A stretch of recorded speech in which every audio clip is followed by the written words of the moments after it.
volonté de Dieu. On est en train de parler de ce que Dieu veut. On est en train de parler du désir de Dieu. On est en train de parler de ce qui fonde le royaume de Dieu qui doit venir sur terre. On est en train de dire que tel que c'est fait au ciel là-bas, là, ça doit venir ici au milieu de nous. En des termes très simples. Alléluia. Donne-moi un bon amen. Alléluia. Donne un bon amen. Alléluia. Donc le règne de Dieu, c'est le royaume de Dieu. C'est le gouvernement spirituel de Dieu. C'est son autorité. Écrivez bien les termes que je cite. Son autorité dans nos cœurs. C'est son action qui transforme les vies et c'est son plan parfait. Alors, je vais m'accentuer dans ces 2 jours sur 2 pans par la grâce de Dieu. Le premier, j'en parle ce soir. C'est où le règne de Dieu commence. Quand ton règne vienne là, ça commence où? Est-ce que le règne de Dieu va se situer à Yopougon, au plateau, où on va dire voici ici les bureaux de Dieu, où on va dire voici ici la maison de Dieu, voici le siège de Dieu? C'est où le règne de Dieu commence. Le règne de Dieu commence dans le cœur avant de se manifester pleinement. Et quand on prie pour dire que ton règne vienne, ça signifie quoi? 1. Seigneur, prends le contrôle de ma vie. 2. Que ta volonté passe avant la mienne. 3. Que tes principes dirigent mes décisions. Ah, il faut comprendre ça. Si nous n'avons pas compris ça, vous allez voir qu'on va passer le temps. Seigneur, que ton règne vienne, que ton règne vienne, que ton... Il faut comprendre ce que Dieu est en train de dire. Quand nous prions là, c'est ce verset-là. La première fois que les disciples sont venus à l'école de la prière, c'est ce que le Seigneur leur a montré. 1. La prière, 1, s'adresse au Père. 2, ça sanctifie son nom. 3, ça envoie son règne. Et puis ça établit sa volonté. Dans tout ça, il n'y a pas de demande dedans. Il n'y a pas, Seigneur, donne-moi un mari, donne-moi un travail, donne-moi une voiture, je vais aller à Paris, à New York. Il n'y a rien de tout ça dedans. La prière a commencé en se centrant sur Dieu. Voici là où on a échoué. Quand vous voyez nos églises, là, on vient, prière de combat. Oh, on a fait un séminaire à l'église ces temps-ci. L'un des pasteurs qui est venu est un évangéliste. Il dit, on n'a qu'à faire offrande pour l'accompagner, il va aller gagner les âmes. Quand il a fini, j'ai parlé, j'ai pris le micro, les âmes sont en train de mourir, il faut sauver les âmes. J'ai parlé fatigué. Je ne sais pas, on a eu juste un peu d'argent. Le deuxième orateur est venu. Et puis il a commencé à parler, il dit, Dieu me dit assainissement des finances, l'argent qui est sorti. Je vous dis la vérité. Même offrande pour dire, on va bénir le transport des hommes, on a eu 200 000. L'autre là, on a eu plus du million dépassé. J'ai compris que les chrétiens, ce qui concerne leur vie, ça leur tient à cœur plus que toute chose. Peau pour peau, tout ce qu'un homme a, il le donne pour sa vie. Voici l'échec de l'église. Vous allez me dire, mais pasteur, c'est vrai, on a des besoins. Notre échec part d'ici. C'est parce que nous avons mis le règne de Dieu à côté et qu'on a établi, nous, notre règne. C'est là qu'on a échoué. Matthieu, le chapitre 6, voici comment vous devrez prier. Notre Père qui est aux cieux, que ton nom, il n'y a pas ton nom dedans. Il n'y a pas ton travail dedans. Il n'y a pas ta voiture dedans. Que ton nom d'abord soit sanctifié. Élever le nom de Dieu. Sanctifier le nom de Dieu, c'est mettre à part le nom de Dieu.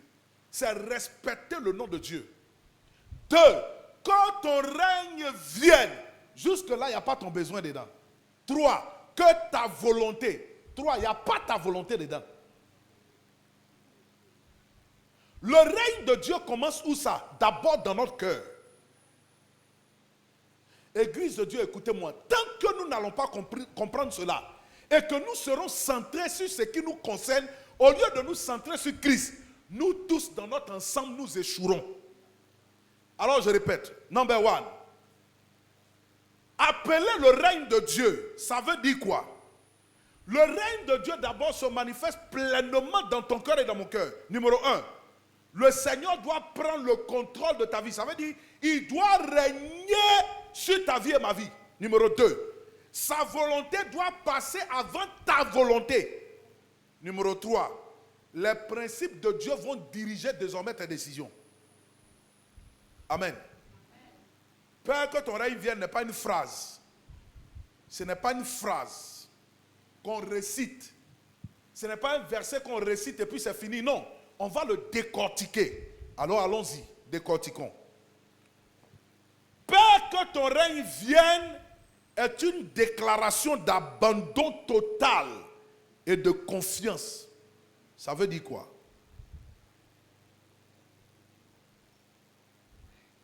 Vous savez, la plupart d'entre nous, on traite à la légère les désirs et la volonté de Dieu à la légère. Là où Dieu règne, sa volonté domine. C'est pourquoi on dit que ton règne vienne et que ta volonté. Ça veut dire quoi? Quand on a fait élection, et puis on dit c'est le pouvoir RADP qui a gagné, le président qui est là, c'est ce qu'il fait. Ça veut dire que si demain moi je me présente et puis je gagne, si tu n'aimes pas ma tête, c'est que je veux, tu as supporté. Donc avant, toi tu régnais. Maintenant on a enlevé ton règne. Et puis on a établi le règne de Jésus. Forcer sa volonté doit se faire. Mais nous maintenant là, malgré que c'est lui qui est venu régner, notre volonté, ça fait palabre avec la volonté de Dieu.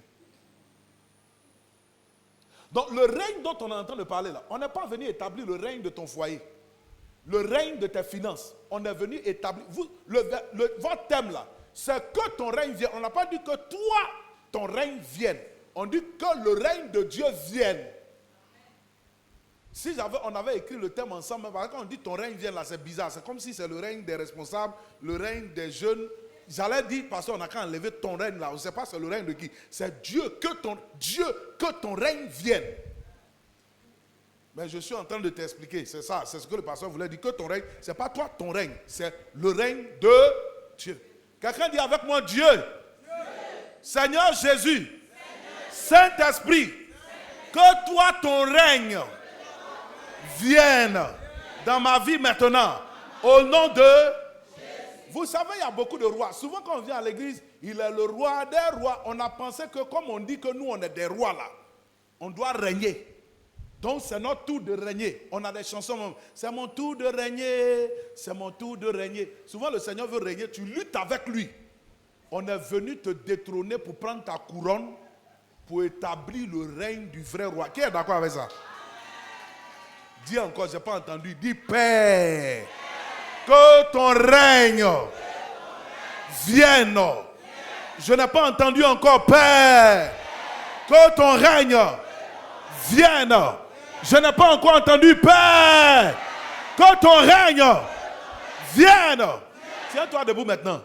Tiens-toi debout. Dis Père. Dis-le bien, Père. Que ton règne vienne sur ma vie. Que ton règne vienne dans mon cœur. Père, que ton règne vienne dans mon cœur. Au nom de Jésus. Amen. Assois-toi. Dieu est ton papa. C'est vrai. Mais il est roi. Et en tant que tel, il doit régner. Quand nous voyons Dieu en tant que notre Père, vous savez, un enfant dans la maison de son papa, il a droit à beaucoup de privilèges. Mais n'oublie pas qui est ton Père. Il est aussi roi. En tant que tel, il doit régner. Et Dieu sait que si son règne n'est pas établi, sa volonté ne peut pas se faire. Quand Dieu règne et il ne partage le règne avec personne. Si nous voulons comprendre ce thème-là, on doit céder toute la place à Jésus pour qu'il règne. Alors quand les disciples ont demandé à Jésus, enseigne-nous à prier, il leur a dit, je vais vous apprendre à prier. La prière s'adresse à votre Père. La prière sanctifie le nom de votre Père. La prière établit le règne de votre Père pour que seule sa volonté soit faite dans tous les niveaux de votre vie. Regardez, si vous n'avez pas compris l'introduction de ce que je dis, vous ne comprendrez pas tout le reste. Je dis 1. Appeler le règne de Dieu, c'est que le Seigneur prend le contrôle de ma vie. 2. C'est que sa volonté passe avant la mienne. 3. C'est que les principes de Dieu vont diriger ma vie. Alors, je disais que beaucoup d'enfants de Dieu prennent les désirs et les volontés de Dieu à la légère. Amen. Et la plupart d'entre nous, nous choisissons des choses au lieu d'obéir à la volonté de Dieu. Il y a ce que tu veux. Donc, ça fait que le règne de Dieu ne peut pas régner. Alléluia. Maintenant, je vous explique. Comment est-ce que Dieu peut régner sur toi? Le point numéro 1, c'est par la croix. Beaucoup d'enfants de Dieu, quand on parle de la croix, eux, ils voient la souffrance, ils voient la privation, ils voient l'abandon de leur personne. La croix, ce n'est pas ça. La finalité même n'est pas la croix. L'objectif de la croix, c'est que tu dois comprendre dans la croix. Donnez-moi ce verset, Matthieu 16, le verset 24. Pour que le règne de Dieu s'établisse dans ton cœur. Matthieu 16, le verset 24. Le bien-aimé qui fait la lecture va m'aider ou bien bien-aimé?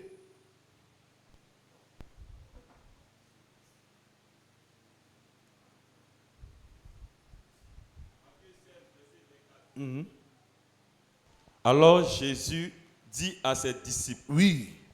si quelqu'un veut venir après moi, Ça veut dire en français terre à terre, si tu veux me suivre, qui renonce à lui-même, il faut renoncer à toi-même. qui se charge de sa Il croix faut te charger de ta croix. et qu'il me suive. Et puis maintenant, tu vas suivre Jésus. Beaucoup de personnes sont venues à Christ. On les a acceptées à l'église, mais elles n'ont pas renoncé à elles et elles n'ont pas chargé leur croix. Quelqu'un qui n'a pas renoncé à lui est un roi.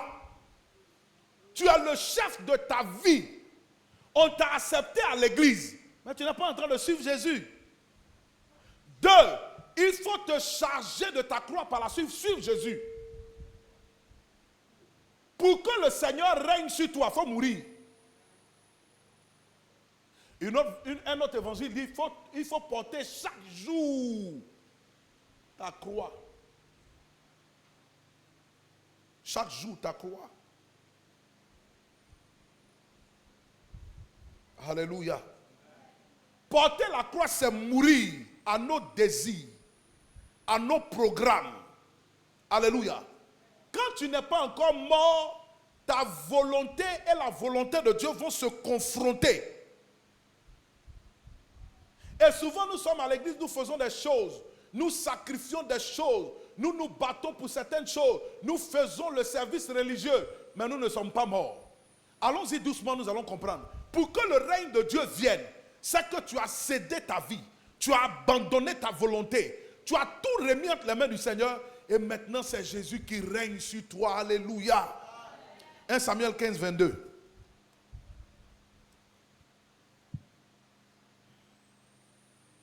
« 1 Samuel 15, 22. 1 Samuel chapitre 15, le verset 22. Samuel dit, l'Éternel trouve-t-il du plaisir dans les holocaustes Est-ce que Dieu trouve du plaisir dans les holocaustes? et les sacrifices? Arrête-toi là d'abord, ne t'assois pas. On pose la question. Moi, je vous demande quelque chose. Les sacrifices et puis les holocaustes là, qui a institué ça? Répondez-moi, n'ayez pas peur. Qui a institué? Bon, si a institué là, le gros français, qui a dit de faire? C'est Dieu, non? Mais maintenant, pourquoi il nous demande est-ce qu'il trouve plaisir dedans? Lui-même, il dit, on n'a qu'à faire. Holocauste, c'est un sacrifice qu'on brûle entièrement. Les sacrifices. Écoutez-moi, hein, tu peux être en train de faire des sacrifices. Tu penses que tu les fais pour Dieu. Il y a des gens qui font des sacrifices pour eux-mêmes, mais tu ne fais pas ça pour Dieu. Quand Dieu règne dans ta vie, ce n'est pas ce que tu fais qui compte. Ce n'est pas les sacrifices que tu fais qui comptent. C'est qui t'a demandé de faire. Et la motivation derrière. Et puis ça plaît à qui? Vous connaissez cette histoire. Ils doivent aller à la guerre. Saül est rassemblé avec le peuple l'armée. Ils attendaient le sacrificateur, le prophète. Et parce que le prophète tardait, Samuel, pour faire plaisir au peuple, le peuple mettant pression sur Saül, il s'est levé et il a fait le sacrifice. Au lieu d'obéir, au lieu d'attendre le prophète qui devrait venir lui faire le sacrifice, il s'est substitué parce qu'il cherchait à faire plaisir. A-t-il posé un acte qui est bien? Oui. Est-ce que ce acte-là, c'est mauvais? Non. Il a fait le sacrifice pour qui? Et l'holocauste pour qui? À Dieu. Mais est-ce que c'est Dieu qui l'a envoyé? Non. Donc tu peux faire des sacrifices, mais cela ne plaît pas forcément à Dieu. Quand le règne de Dieu vient sur l'obéissance à la volonté de Dieu, non pas ce que tu fais. C'est comme ça. Dans nos églises, beaucoup font des sacrifices, mais que Dieu n'agrée pas. Parce que tu les as fait pour faire plaisir à toi-même, ou bien pour attirer les regards des gens, ou pour faire plaisir aux autres. qui a institué les sacrifices, c'est Dieu. C'est pourquoi Dieu pose la question. Est-ce qu'il prend plaisir aux holocaustes, aux sacrifices, comme à quoi? Continue, s'il te plaît. Oui. Comme dans l'obéissance à la voix de l'Éternel. Comme dans l'obéissance à la voix de Dieu. Donc écoute-moi très bien. Celui qui a laissé le règne de Dieu venir dans son cœur ne fait pas ce qu'il veut. Ne fait pas des sacrifices pour les faire. Mais il fait ce que Dieu demande. Parce que tu peux faire un sacrifice, mais ça plaît à toi et non pas à Dieu. Quand Dieu ne règne pas sur ton cœur et dans ta vie, quand son règne n'est pas venu, tu vas remarquer que tu fais ce que tu as envie de faire. Tu contrôles ta propre vie. Tu règnes par toi-même. Ce que tu désires, c'est ce que tu fais. C'est pourquoi la croix en question dont Jésus parle ici, là, celui qui a renoncé à lui-même n'existe plus, ne vit plus. Mais désormais, il vit pour le Seigneur Jésus. Il fait ce que Dieu veut. Il marche comme Dieu veut parce que Dieu règne dans sa vie. Ici, à ce niveau de mon propos, je vais vous poser la question franche de savoir. As-tu renoncé à ta vie? Et est-ce que le Seigneur règne dans ta vie? T'es-tu chargé de la croix pour suivre le Seigneur? Est-ce que tu as laissé le règne de Dieu venir? Vous savez, quand on se donne au Seigneur, Jésus, là, on oublie. Quand tu es en train de faire la prière de ce qu'on appelle la prière du pécheur, quand tu fais la prière du pécheur, il y a une question qu'on te pose en général. Veux-tu accepter Jésus comme ton Seigneur et ton... Nous, c'est la partie sauveur, là. On a pris. Mais il y a une partie Seigneur, on a oublié. Le Seigneur, tu sais qui c'est? C'est celui qui règne sans partage. Et cette partie-là, on l'a oubliée. Et regardez nos vies la plupart du temps. Je vous dis qu'il y a beaucoup qui sont des rois et des reines qui sont assis dans nos églises. C'est eux qui commandent. C'est eux qui décident. Ils décident quand ils veulent faire un sacrifice. Ils décident quand ils veulent faire l'holocauste. Ils décident de ce qui lui plaît. C'est lui qui commande sa vie. C'est pourquoi quand ils ont dit à Jésus, apprends-nous à prier, il dit, je vous apprends que moi là, c'est moi qui règne et je ne partage pas mon règne. Beaucoup d'enfants de Dieu, de chrétiens ne sont pas morts. Vous contrôlez et dominez vos vies. Frère, écoutez-moi très bien. Avant de parler de l'autre côté de Père, que ton règne vienne là, laissons Dieu d'abord régner dans nos vies et dans nos cœurs. Beaucoup d'entre nous sommes à côté de la plaque parce que celui qui domine ta vie, ce n'est pas le Seigneur. Il y a des choses que nous avons là, c'est parce que Dieu est bon. Il nous reçoit comme ça. Sinon, la vérité, tu es le chef de ta vie, tu es le sacrificateur de ta vie, tu es le patron de ta vie, tu es un roi et puis tu es assis. Sois détrôné pour que Jésus prenne la place dans ta vie au nom de Jésus. Donne-moi un bon amen. Quand tu es le roi de ta vie, tu fais les choses pour te faire plaisir. Que ça plaise à Dieu ou pas, ce n'est pas ton problème. Quand tu es le roi de ta vie, tu cherches à faire plaisir aux gens. Beaucoup d'entre nous, il y a des choses que nous faisons dans l'église là. On n'a pas demandé la vie de Dieu. Mais du moment que ça plaît aux autres, on est en train de le faire. Et regardez, ce genre de chrétiens, ils ne veulent rien faire pour frustrer qui que ce soit parce que son fan club doit apprécier ce qu'il fait. Je peux continuer encore? Dis avec mon Père, quand ton règne vienne. Qui va laisser Jésus régner dans sa vie? Écoutez-moi, ce verset-là, ce n'est pas une récitation. C'est un verset dangereux pour les pasteurs jusqu'aux petits chrétiens. Le fait de servir Dieu ne veut pas dire que ce qu'on fait plaît à Dieu. Je vous dis. Pour beaucoup d'entre nous, nous sommes sauvés, amen. Mais nous passerons à côté de la plaque. Certains vont arriver au ciel et puis le Seigneur va te dire tout ce que tu as fait de grand. Je ne t'ai pas emmené, je ne t'ai pas envoyé, je ne t'ai pas dit de le faire. Je vais vous dire une chose. Rien n'impressionne Dieu. C'est ce que Dieu te dit de faire que tu fais qui l'impressionne. L'obéissance vaut mieux que les sacrifices et les holocaustes. Un homme qui est obéissant, c'est toi qui fais trembler le cœur de Dieu. Faire beaucoup de choses. Si Dieu ne t'a pas envoyé, ça ne l'impressionne pas. Rien n'impressionne Dieu. Toutes les fois que vous pensez à Dieu, regardez la grandeur de Dieu. Un bâtiment construit, un temple construit. Je ne sais pas quoi. L'argent que tu vas donner à l'église, ça n'impressionne pas Dieu. Je vois souvent certaines personnes, quand ils donnent un peu d'argent à l'église, j'entends dans ces temps les débats sur la dîme. On donne dîme, on ne donne pas. Si tu ne veux pas donner, ne donne pas. Ça, c'est ton problème. Les gens sont cupides. Le débat de la dîme et puis des offrandes, c'est la cupidité. C'est la cupidité. Sinon, toi, ton argent dans le royaume, ça va changer quoi? L'or et l'argent lui appartiennent. Donc, on paye dîme, on ne paye pas dîme, on paye dîme, on ne paye pas. Regarde même toi-même. Avant même la galère sur toi. C'est pas les... Sur tes 200 000, 250 000, 25 000, tu vas envoyer à l'église. Là. c'est pas ça tu as bouffé qui a fait quelque chose. On sait que ça ne peut pas. Toi-même tu sais. Donc si tu veux bouffer, continuer les palabres, écouter les gens que j'appelle la plupart du temps, ceux qui font ce que j'appelle l'anticléricalisme. L'anticléricalisme, c'est tous ceux qui ont de la haine contre l'église, contre les pasteurs. Ils ne les aiment pas, ils n'aiment pas l'église. On lui dit, vous partez donner 10% à vos pasteurs, ils vous volent. Derrière ce discours-là, il y a une cupidité, une méchanceté. C'est que les gens aiment l'argent. Sinon, toi, ta vie qui est là, tu peux payer ta vie, tu peux payer le soupe de vie. Et c'est ton combien même tu envoies et qui chante tellement le royaume que tu vas traiter les serviteurs de Dieu consacrés d'escrocs. Seigneur, pardon ma bouche. Je m'arrête ici. Ma bouche, ce n'est pas notre thème. C'est Père que ton règne vienne. Je reviens dessus. Alléluia. Donc, qu'est-ce que tu vas faire qui va impressionner Dieu? J'ai donné l'argent. C'est moi qui ai acheté tant. Moi, j'ai fait ça. Rien n'impressionne Dieu. Rien ne peut impressionner. Regardez l'univers. Avant l'univers même, je parle du corps de l'homme. Regardez le corps de l'homme. Le corps de l'homme, les scientifiques disent que c'est une machine extraordinaire. Regarde comment tu manges. Quand tu manges, regarde, quand tu manges là, il y a une partie, tu sais où ça doit partir, avec les différents organes, hein, tout ce que tu manges. Il y a une partie qui va là, qui entretient ton cœur, il y a une partie qui entretient ton foie, ça va dans ton rein, ça purifie, et puis ce qui est déchet là, ça sort, ce qui est nutriment pour ton corps, ça rentre dans ton corps, etc. Regarde tout ce travail là. À un moment, quand tu es là, le corps là, on ne lui dit pas, quand il est fatigué, il s'épuise, il s'en va dormir, il dort. Et puis après, quand son heure arrive, souvent même tu n'as pas besoin de réveil. La plupart d'entre nous, on n'a pas besoin de réveil. Quand on dit 4 heures, paf, tu te réveilles. Qu'est-ce qui fait ça? Le corps est une machine extraordinaire. On ne sait pas comment définir ça. Regarde le sang, comment tu te régénères. Tout ça, ça c'est la gloire de Dieu. C'est quoi? Qu'est-ce que tu vas faire qui va impressionner Dieu? Rien. Est-ce que vous savez que j'ai pris quelques notes? Regardez le soleil.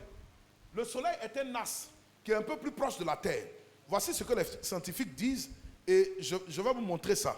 Les scientifiques disent que le soleil est à 150 millions de kilomètres de la terre. 150 millions de kilomètres de la terre.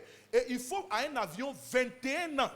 21 ans pour atteindre le soleil. Si on va en avion, l'avion doit décoller et puis voler sans s'arrêter, sans faire ravitaillement. Ça fait 21 ans pour atteindre le soleil quand ça quitte la terre. Et vous savez que ce n'est pas possible. Ce n'est pas possible. Ok, on continue. Si tu roules en voiture, tu dois rouler pendant 200 ans sans t'arrêter pour atteindre.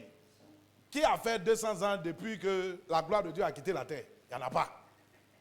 Donc tu as roulé, comment tu as roulé, tu allais mourir quelque part. Est-ce que quelqu'un est là? Mais malgré tout cela, le soleil, la lumière fait 8 minutes.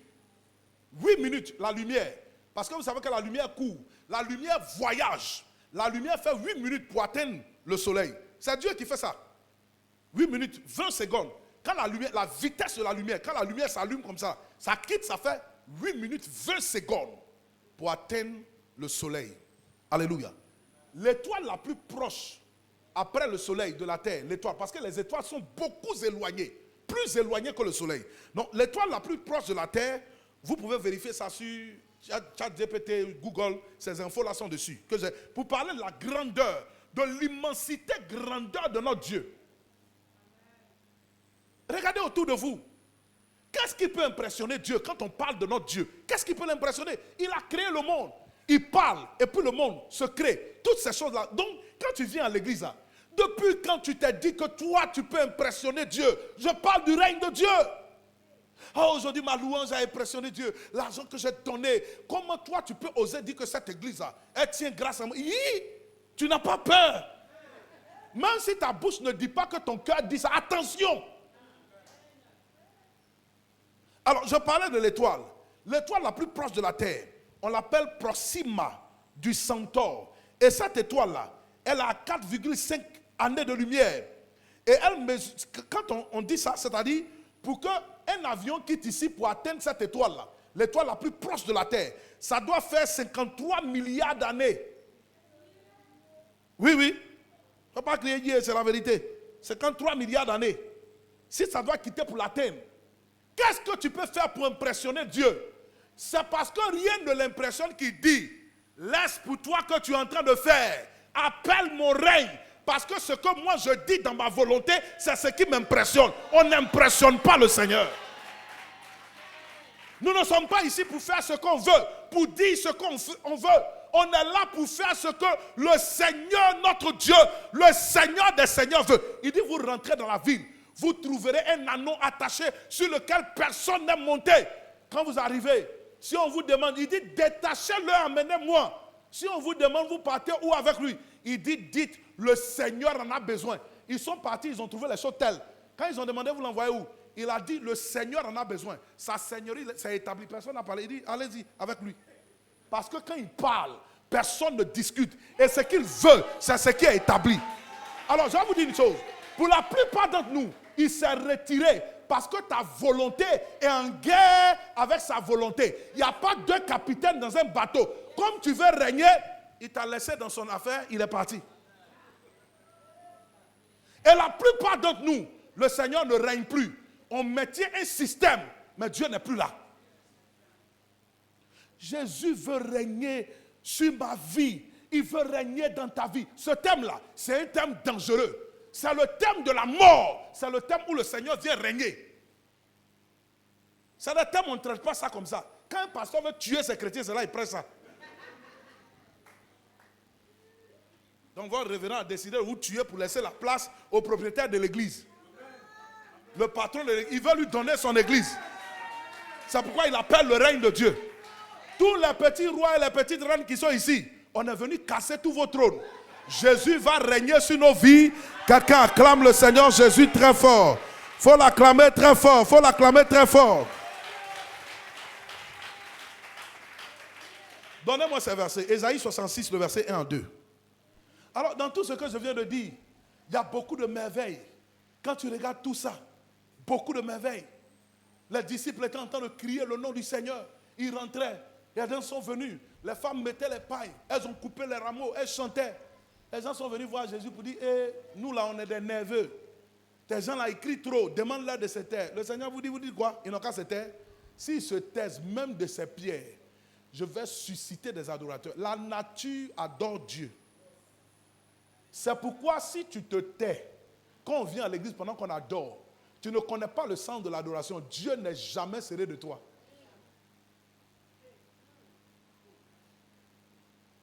Même la nature adore Dieu.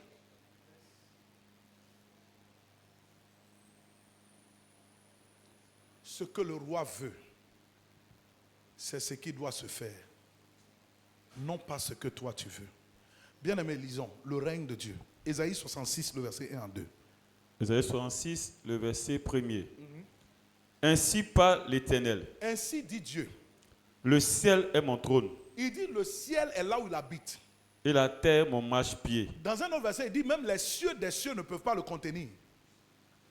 Quelle maison pourrez-vous... Attends, il dit la terre là est son marchepied. Le marchepied là, c'est là où on pose le pied pour montrer. Toute la terre là, il pose le pied et puis il monte. Il pose la question, c'est quelle maison? Allons-y. Quelle maison pourrez-vous me bâtir? Toi, tu peux faire quoi qui va? Nos temples aux mains sur la terre, le temple, la cathédrale Bethesda. Ce temple, quand tu les vois même, nous, les pasteurs là, ce temple a été construit à hauteur de 2 milliards, 50 millions. Ici, c'est la salle des enfants. Soit voici le bureau du pasteur. Voici le premier bureau des femmes, le deuxième bureau des hommes. Et on est content. Mais alléluia. Est-ce que tu es où? Je suis au temple, la sœur. Il dit de te demander, c'est quelle maison toi, avec tes petits yeux, tu peux lui construire. Quelle maison?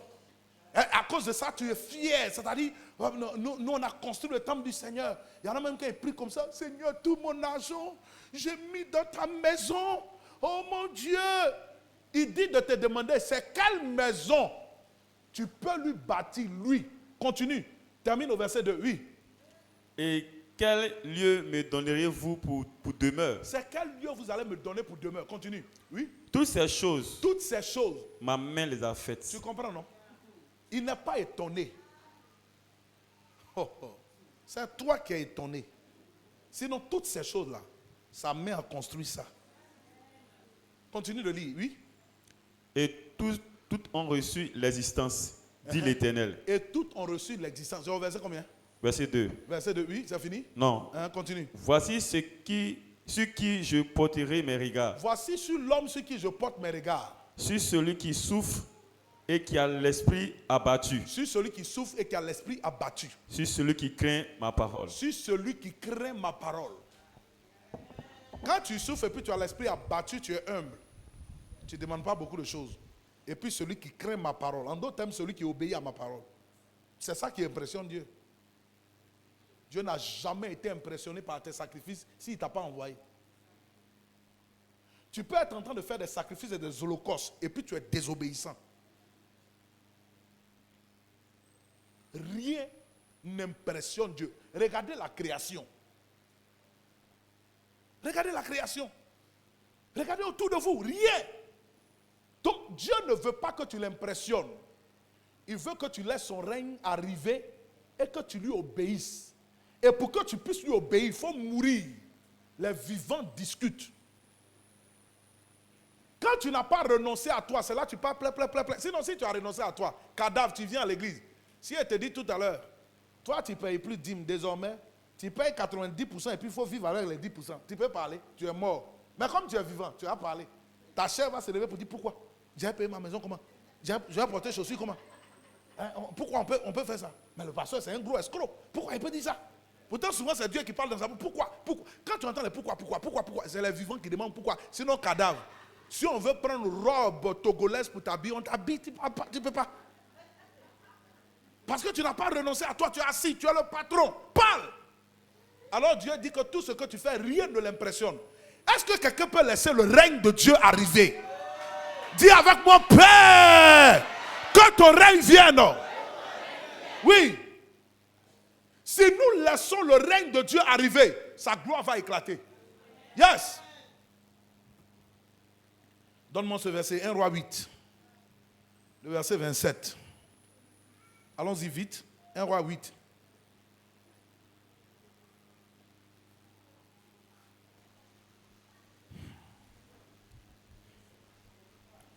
Un Roi 8, 27, oui. 1 Roi chapitre 8, le 27e verset. Excuse-moi, je la parole du Seigneur. La Bible dit, mais quoi? Dieu habiterait-il véritablement sur la terre?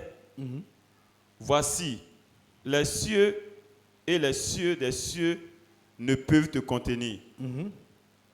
Combien moins cette maison que je t'ai bâtie. Alléluia.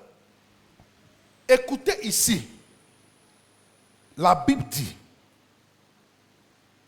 C'était le verset 27, non? Oui, 27. Tu peux répondre là-dessus? Oui, vas-y. 1 Roi 8, verset 27. Mais quoi? Dieu habiterait-il véritablement sur la terre? Voici, les cieux et les cieux des cieux ne peuvent te contenir. Combien moins cette maison que je t'ai bâtie? Écoutez-moi, celui qui parle ici, c'est Salomon. Il se rappelle de la promesse que Dieu a faite à son père, David. Il a bâti une maison à Dieu. Mais regardez toute l'humilité qui accompagne. Écoutez ses dires. Il dit ceci. Il dit, mais quoi? Est-ce que Dieu peut habiter véritablement sur la terre? Voici les cieux des cieux ne peuvent te contenir. Le ciel même ne peut pas le garder. Combien moins cette maison que j'ai bâtie? Tu vois ici, le monsieur cherche à impressionner Dieu. Faire des choses pour dire, moi j'ai bâti une maison. Il est conscient que tout ce qu'il fait là, si le ciel ne peut pas contenir Dieu, c'est un bout de maison qui va contenir Dieu. Quelques bouts de ciment, des ferrailles qui va contenir Dieu. Quand David voulait bâtir ce temple, Dieu lui a dit non, ta main est remplie de sang, c'est ton fils qui va bâtir. Il s'est réservé de bâtir cette maison. Il s'est soumis à la volonté de Dieu. Quelqu'un qui est sous le règne de Dieu et qui a laissé le règne de Dieu s'établir, il obéit à ce que Dieu lui dit. Il ne fait pas ce qu'il a envie de faire. Et toute sa vie est remplie d'humilité parce qu'il ne cherche pas à impressionner le Seigneur par des broutilles, impressionner le Seigneur par de l'argent, impressionner le Seigneur par ta vie. La Bible déclare que toute notre justice est un vêtement souillé. Avis à toutes ces personnes-là, quand tu as pu te sanctifier un peu, Tu as vaincu quelques péchés, tu crois que tu es tellement arrivé que tu regardes tout le monde de haut. Toute ta justice est un vêtement souillé. Alors, l'homme pose la question ici, le roi Salomon. Dieu va habiter dans une maison qui est faite de main d'homme. Si le ciel ne peut le contenir, ce n'est pas une maison que moi je bâtis qui va contenir Dieu. On n'impressionne pas Dieu. On laisse son règne arriver et on fait sa volonté. Ésaïe 40, le verset 12.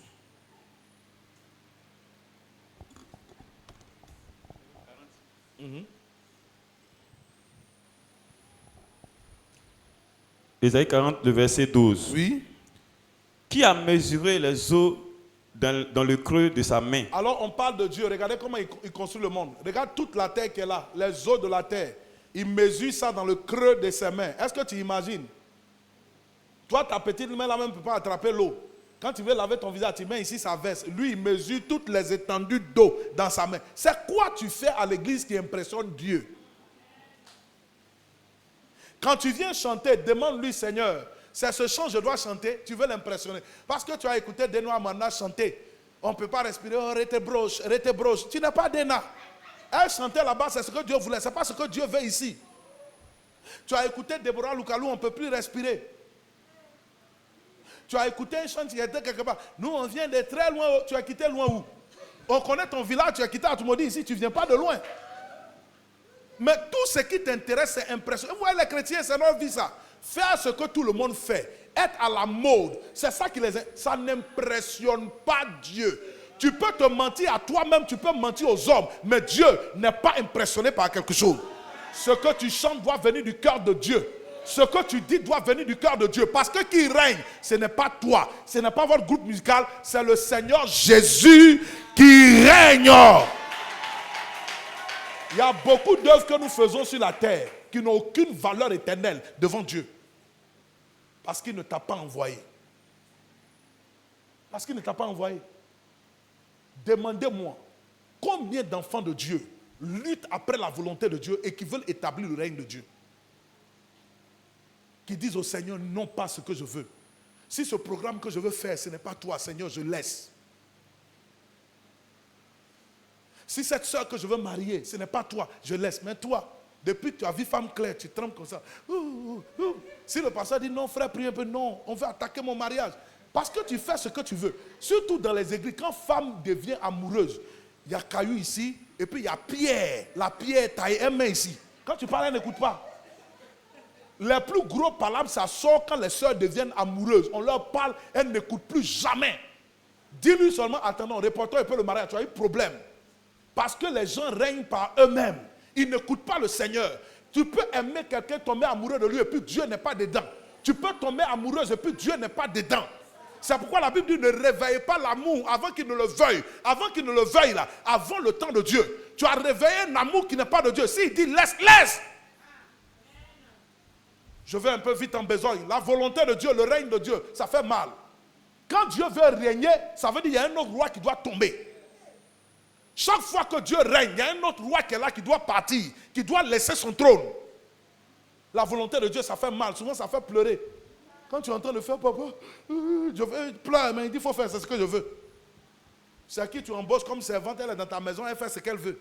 C'est elle qui décide ce que vous allez manger, à quelle heure vous allez aller dormir. Elle était à la télé, quand elle vient mettre ce qu'elle regarde, c'est ce que vous faites à Dieu. Il t'invite chez lui, et puis tu prends la télécommande.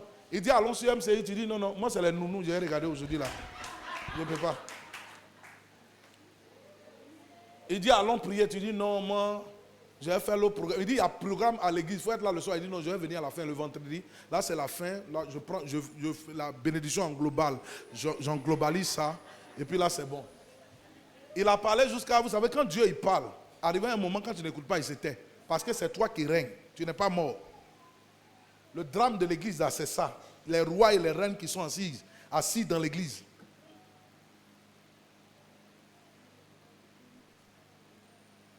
On doit laisser Dieu régner dans nos ministères, dans nos affaires, dans nos familles, dans nos décisions. Seigneur, aide-moi à communiquer ta parole à nous ce soir, afin qu'elle nous bénisse par ton esprit. Tu disais quel verset? Oui, vas-y. Isaïe 40, verset 12. Qui a mesuré les eaux dans le creux de sa main, Il a mesuré les eaux dans les creux de sa main, oui. pris les dimensions des cieux avec la paume Il a pris les dimensions des cieux avec sa paume. et ramassé la poussière de la terre d'un tiers de mesure, Il a ramassé la poussière de la terre dans un tiers de mesure. qui a pesé les montagnes au crochet Il a pesé les montagnes au crochet. Tu vois, il a attrapé les montagnes comme ça, il a pesé, oui. et les collines à la balance. Et puis il a pesé les collines à la balance. C'est qui? C'est Dieu. C'est quoi qui va l'impressionner? Donne-moi ce verset encore. Ecclésiaste 3, le verset 14. La sagesse a parlé.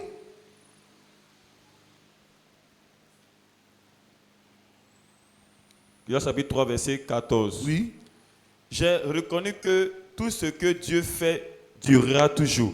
J'ai reconnu que ce que Dieu fait va durer toujours. Amen. Continue.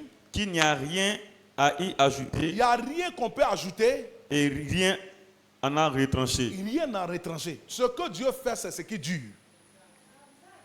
On ne peut rien ajouter. On ne peut rien retrancher. Donc, alors, au lieu de lutter, asseyons-nous et faisons ce que Dieu nous demande. Sa volonté. Sa volonté. On désobéit à Dieu de deux manières. Comment? Quand on fait ce que Dieu dit de ne pas faire. Et deux, quand on ne fait pas ce que Dieu dit de faire. Voici les deux manières dont on désobéit. Regardons l'obéissance de Jésus.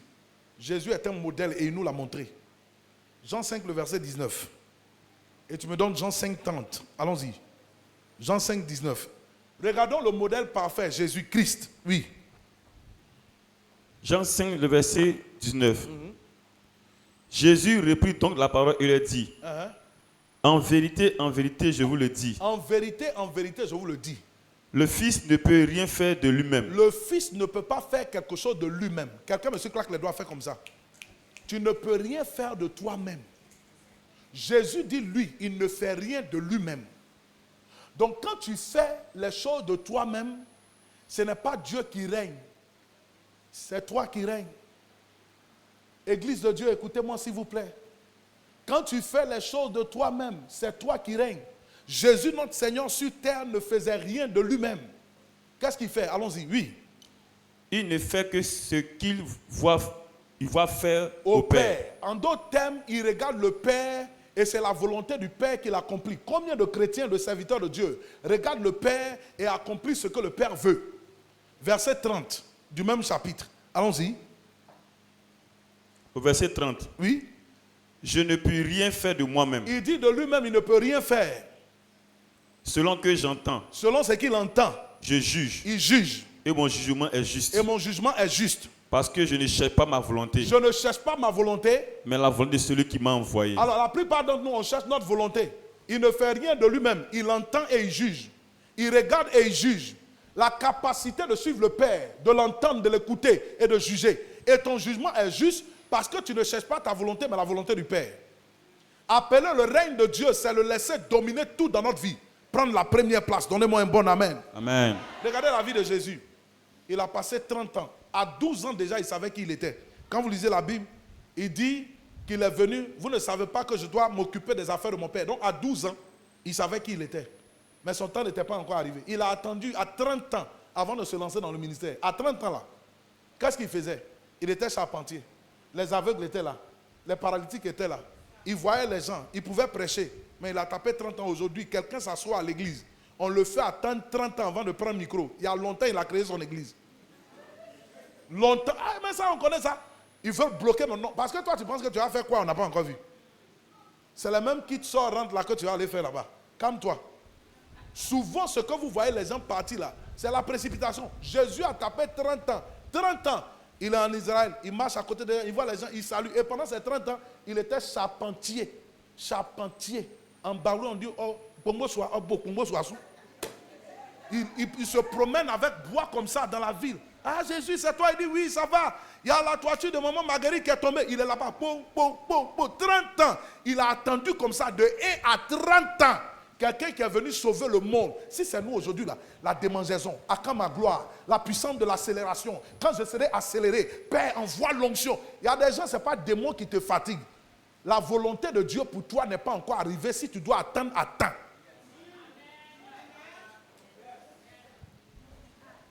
Quelqu'un qui se soumet au règne de Dieu, il attend le temps de Dieu et la volonté de Dieu. Quand Jésus sort des eaux du baptême, vous le lisez dans le livre de Luc, quand il sort des eaux du baptême, ou bien Matthieu 3, le verset 17, le verset dit, celui-ci est mon fils bien-aimé en qui j'ai mis toute mon affection. Il avait déjà fait quoi? Rien. Simplement parce qu'il a attendu de se soumettre à la volonté de Dieu. Dieu a regardé et dit, lui là, c'est mon fils bien-aimé, j'ai mis toute mon affection en lui. Quand tu te soumets au règne de Dieu, tu sais attendre. Vous voyez, souvent on dit non, on n'a qu'à prier pour nos soeurs à cause de l'horloge biologique, elle doit se marier. Ah non, vous devrez attendre. Ton mari n'est pas encore arrivé. Le temps pour ton mariage, c'est vrai, on chasse les démons de mari de nuit et tout ça, mais il y a des gens, ce n'est pas mari de nuit. Le temps n'est pas encore arrivé. Et quand ce n'est pas encore arrivé, tais-toi et attends. Et quand tu es soumis au règne et à la volonté de Dieu, tu attends. Souvent, on évite de prêcher la Bible parce qu'on pense qu'il faut s'enquiquiner des convenances humaines. Cette femme-là dont la Bible parle, Anne est son nom, si j'ai une bonne mémoire, elle s'est mariée pendant combien de temps? 7 années. Après 7 ans qu'elle s'est passé, son mari est mort. C'est pas ce que la Bible dit. Elle était où? Dans le temple. Elle jeûnait, elle priait pour que Jésus vienne. Aujourd'hui, une soeur n'a qu'à perdre son mari. Le deuil, là, elle va faire ça pendant 70 ans. Il est mort comme ça, il est mort comme ça. Et encore, si on la prend pour la mettre dans le temple, tu vois, toi, c'est le pasteur ici. Tu es ici, là, toi, tu n'as pas de vie, quoi. Donc, toi, tous les jours, tu pries, c'est toi qui es au temple. Il faut rester là. Mais cette femme-là était en train de rentrer en partenariat avec l'arrivée du Messie qui t'a sauvé, pour lequel tu es en train de danser ici aujourd'hui. Dis à quelqu'un, attends, Dieu dit que toi, tu dois prier, parce que les gens ne sont pas morts. Les chrétiens d'aujourd'hui aiment l'argent, aiment leur gloire, aiment leur nom, aiment être vus. Ils veulent qu'on parle d'eux. Mais ce qui concerne la volonté de Dieu n'intéresse pas les gens. Jésus est le modèle parfait. Il dit, moi, je ne fais pas ce que je n'ai pas vu faire. Quand je vois le Père faire, je fais.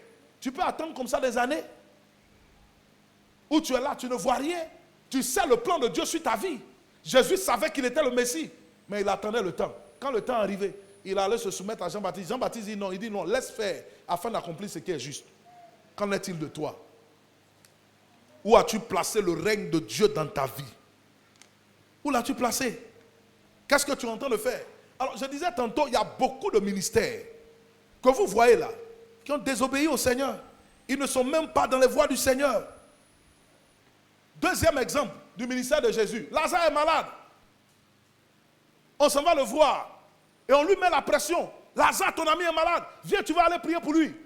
Les émotifs, ils mettent la pression. C'est pourquoi souvent on s'en va prier sur vous, rien ne se passe. La pression. Papa, lève-toi, on va partir. Ta soeur est malade. Où? Elle est où? Allons-y. On dit elle est fidèle dans les dîmes. Allons-y. Allons-y. Quand ils sont venus lui dire que Lazare est malade, il est resté là 2 jours. 2 jours. Il ne s'est pas pressé. On dit, ton ami Lazare est malade. Mais tu t'en vas là-bas, est-ce que Dieu t'a envoyé? Les 2 jours que Jésus est resté là, il cherchait la volonté de Dieu et comment ça allait se passer. Quand Lazare est mort, il dit, levons-nous, allons.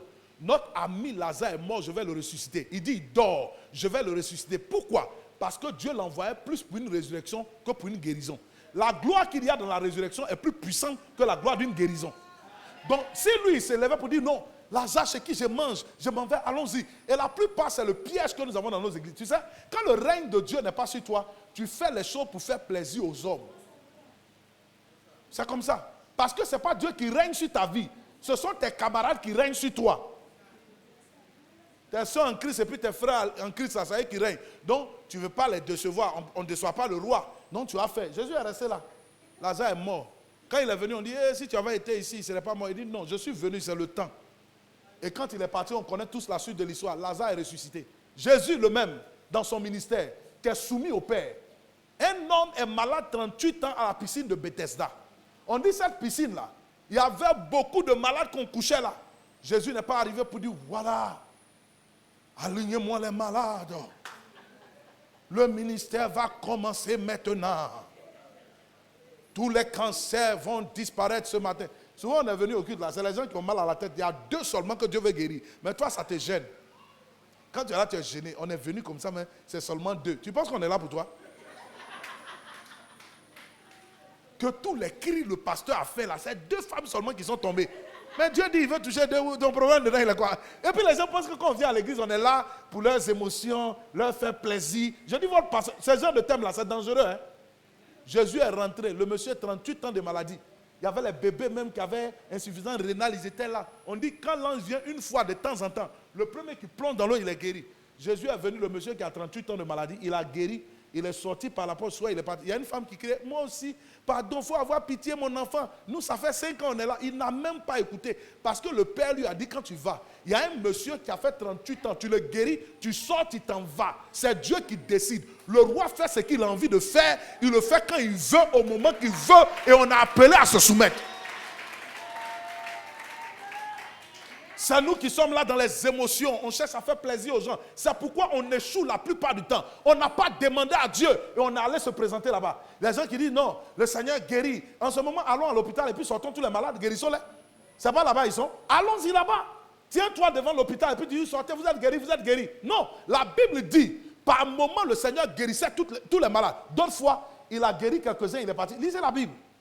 Jésus ne guérissait pas toujours de la même manière. Il y a des endroits, il fait la boue, il met sur les yeux et guérit. Il dit va te laver au réservoir. Il y a d'autres, il leur parle, tu es guéri. Lève-toi, prends ton lit et pars. Il ne faisait jamais de la même manière. Pourquoi? Parce que ce n'est pas un automatisme, un système. On obéit à ce que Dieu dit. Aujourd'hui, nous là, on est dans nos systèmes. On fait ce qu'on a envie de faire. Et vous avez pris l'église en otage. Aujourd'hui, quand on vient à l'église, il y a un dirigeant qui est là. Il va commencer, lève les mains, oh, adore le Seigneur, dis-lui des mots doux, des mots gentils. On commence, on fait la louange c'est ce qui est chaud. Après l'adoration, c'est ce qui est cool. Papa, tu es là, on finit. Après, maintenant, on va appeler l'homme de Dieu, il va passer à la chair. Les choses sérieuses vont commencer. Mais regarde, on peut venir à l'église un matin, hein, et puis le Seigneur, le culte là, Jésus dit aujourd'hui là, on commence par la prédication, l'adoration à la fin. Est-ce que vous savez ça? Mais on est rentré dans un système où les gens nous ont cadré. Si le jour le pasteur fait ça, ils vont le regarder comme ça. C'est quoi ça là? Ça c'est quoi encore? On n'a même pas adoré aujourd'hui. Donc pour toi l'adoration c'est quoi? Tu penses que l'adoration c'est selon ce que tu penses? Tu te trompes. C'est Dieu qui nous dirige. Et comme nous-mêmes on règne maintenant, on a créé des systèmes où on a bloqué Dieu. Jésus ne s'est pas laissé impressionner. Lazare est malade. Il pouvait dire, wouh, Lazare chez qui je mange. Pierre est où? Et Matthieu il est où? Judas envoie la caisse. Lazare est malade, allons vite. Ils ont fini de lui dire, il a fermé sa bouche, il est resté. Pourquoi? Il attend le mot du ciel. C'est si le boss nous envoie, on s'en va. S'il ne nous a pas envoyé, on ne va pas. Oh, quelqu'un m'acclame le Seigneur Jésus. Dis avec moi, Père, que ton règne vienne. Le succès du ministère de Jésus se trouvait là. C'est là que ça se trouvait. Il ne faisait pas les choses pour faire plaisir à quelqu'un. Mais il recherchait quoi? La volonté de son Père. La volonté de son Père. C'est Dieu qui nous dirige. Suivons-le. Ce n'est pas nous qui dirigeons Dieu. On suit les initiatives de Dieu. Et Dieu ne suit pas nos initiatives. Alléluia. On doit retourner à une obéissance simple. Faire la volonté de Dieu. Faire ce que Dieu fait. Obéir à Dieu immédiatement. Honorer la volonté de Dieu par-dessus tout. Il n'y a pas d'argument. Il n'y a pas de complainte. On doit rechercher le battement du cœur de Dieu. Attendre la volonté de Dieu. Elle soit claire avant de nous lancer. Même si on doit souffrir du rejet, souffrons du rejet des amis. Mais vaut mieux obéir à la volonté de Dieu que de plaire aux hommes. Quand le règne de Dieu est établi, que la volonté de Dieu se fait, j'aime plaire à Dieu que de plaire aux hommes. Alléluia. Quand la volonté de Dieu est là, on n'ajoute rien, on ne retranche rien, rien du tout. Ce qui plaît à Dieu, c'est ce qu'on fait. À l'église, je voudrais finir ici.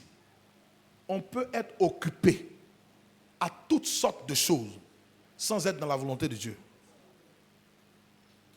Souvent, on a la pression à l'église, la surcharge du travail, les obligations financières, les demandes, les gens qui essaient de contrôler le pasteur, dicter des choses au pasteur. Mais qu'en est-il de la volonté de Dieu? On peut avoir tous les éléments du ministère, faire toutes sortes de choses. et être hors et loin de la volonté de Dieu. Jésus a dit quoi? Dans Jean 4, le verset 34, on va lire ce verset. Jean 4, 34. Jean 4, 34. Donne-moi rapidement. Je vais prendre un autre verset et puis on va finir ici.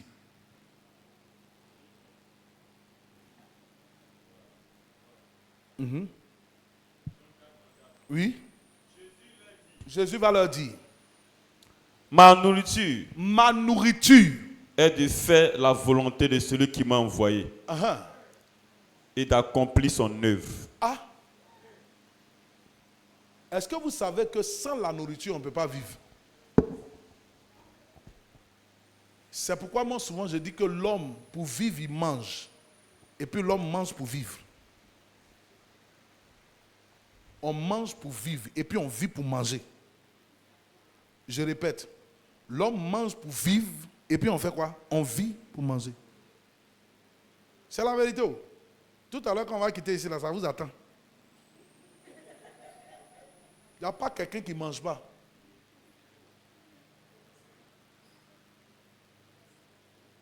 Tu peux rester 3 jours sans manger, sans boire.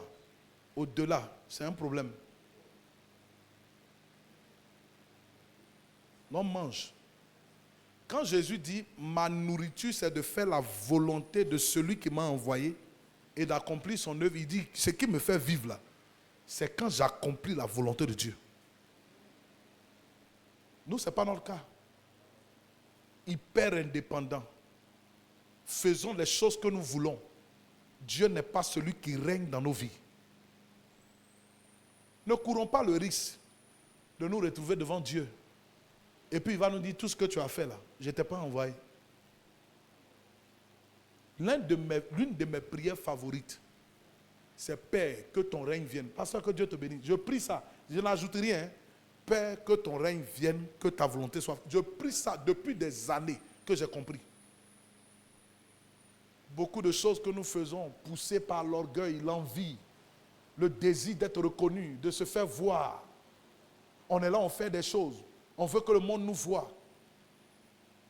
On veut utiliser les systèmes du monde pour monter. Vous savez que je chante. Et le Seigneur m'a dit, je t'ai envoyé pour chanter, tu chantes, tu finis, tu laisses. Je vais m'occuper de pousser ça. Il ne faut pas essayer quelque chose. Un bien-aimé est venu me voir, il m'a dit, si tu veux faire monter ta chanson, fais des buzz. Invente une histoire. Les gens aiment les mauvaises nouvelles. Ils vont tous courir. Et quand ils vont venir, présente ta chanson. Il dit, c'est comme ça, ça marche. Oui, il m'a dit, c'est comme ça. Il m'a dit, tel, c'est ce qu'il a fait. Tel, c'est ce qu'il a fait. Un tel, c'est ce qu'il a fait. Voici le système du monde. Je finis ici. Écoutez-moi. Que Dieu nous aide à lui plaire. Quand vous lisez la Bible, quand Jésus était à Gethsémani, la Bible déclare que dans le livre de Matthieu, on trouve ce passage-là, le chapitre 26, le verset 39. Il devrait aller à la croix.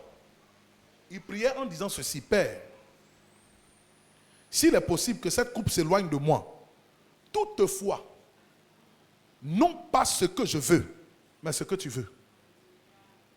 La vérité, notre volonté et notre chair veut toujours s'opposer à la volonté de Dieu et au règne de Dieu.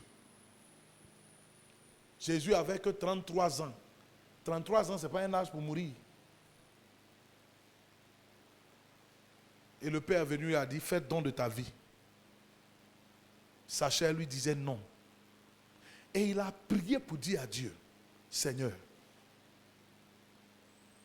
si tu peux éloigner la coupe de moi, je t'en supplie, éloigne-la. Mais en ajoutant, toutefois, non pas ce que je veux, mais ce que toi tu veux. Est-ce que c'est comme ça que tu pries? Est-ce que tu dis au Seigneur de venir régner sur tes finances? Est-ce que tu dis à Dieu, Seigneur, je ne veux pas t'impressionner. Ce que tu veux qu'on fasse là, c'est ce qu'on va faire. Si ça réjouit ton cœur, gloire à Dieu. Voici comment le Seigneur Jésus a mené sa vie et son ministère. Et partout où la volonté de Dieu, impulsée par son règne, sont établies, la gloire de Dieu explose. Arrêtez de regarder à vos convenances. Arrêtez de regarder à votre chair. Et disons à Dieu, Père, que ton règne vienne. Soyez bénis ce soir dans le nom de Jésus. Tiens-toi debout avec moi s'il te plaît. Tiens-toi debout. Lève les mains. Tu vas répéter après moi. Dis Abba Père. Dis-le bien. Dis Abba Père. Je reconnais que ma vie est dirigée par moi-même. Seigneur, je n'ai pas renoncé à moi. Je vis par moi-même. Jusqu'ici, j'ai été le maître de ma vie. Je pensais t'impressionner avec des choses, avec mon service, avec mon argent. Mais Seigneur, je ne peux pas t'impressionner. C'est pourquoi je prie que ton règne vienne, afin que ta volonté seule soit faite dans ma vie. Dans le nom de Jésus. Dis mon Père, dans tous les aspects de ma vie, que ton règne vienne et que ta volonté soit faite. Dis encore mon Père, dans tous les aspects de ma vie, que ton règne vienne et que ta volonté soit faite parfaitement, pleinement, au nom de Jésus. Je te donne quelques secondes. Ne parle pas. Réfléchis à cette parole que tu as entendue. J'ai ainsi prié au nom de Jésus. Que quelqu'un dise Amen.